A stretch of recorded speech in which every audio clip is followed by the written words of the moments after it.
సరుకు క్షేమంగా చేరిందా? సరుకు క్షేమంగానే చేరింది బాస్. ఆ పృథ్వీ మీరు వార్నింగ్ వదిలేశాడు. వాడు మన చేసే ప్రతి పనికి అడ్డు తగులుతున్నాడు.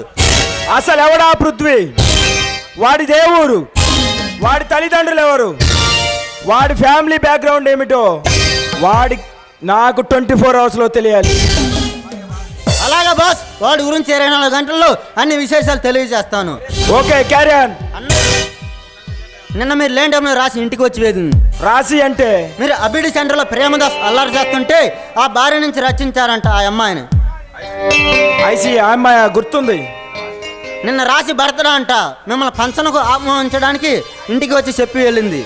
ముఖ్యమైన పని ఉండి ఢిల్లీ వెళ్ళా అని చెప్పలా? మీరు నిన్నే వస్తారని చెప్పలేదు బాస్. అందం, సందం, వినయం, వినయత ఇవన్నీ ఉన్న లక్షణాల అమ్మాయిలు చాలా అరుదుగా ఉంటారు. ఒకవేళ ఎవరికైనా ఉంటే చాలా గర్వంగా ఉంటుంది. రాసి ఇవన్నీ ఉండి కూడా చాలా అనువుగా నడుచుకుంటుంది. చూడు విజయ్, పెంచుకున్నాక తెంచుకోవడం చాలా కష్టం. ప్రేమానురాగాలు నోసుకొని రాక్షసులు ఎంతకాలం బతుకుతారు బాస్?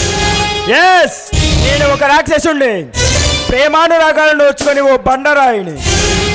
విజయ్, నేను అందరిలాగా తల్లి చేతి గోరుముద్దలు తింటూ తల్లి ఒడిలో పడుకొని చందమామ రావే జాబిల్లి రావే అంటూ జోలపాటలు వింటూ అల్లారు ముద్దుగా పెరిగిన వాని కాదు ప్రేమానురాగాల గురించి నోచుకోవడానికి. తండ్రి చేయి పట్టుకొని తప్పటడుగులు వేసిన పసితనము కాదు ప్రేమానురాగాల గురించి తెలియడానికి. పసితనములోనే నెత్తుటి మడుగులో పడి ఉన్న తల్లిదండ్రులు చూసి ఈ హృదయం అల్లాడిపోయింది. ఆ క్షణానే నాలో పగా ప్రతీకారం ఉద్భవించాయి. ఆ క్షణానే నాలో ప్రేమానురాగాలు చోటు లేకుండా పోయింది. లేదు, మీరు గాయపడ్డ మనసుకు ఓదార్పు అవసరం. ఓదార్చడానికి ఒకే ఒక్క వ్యక్తి రాసి, ఆమె తోడు మీకు కావాలి.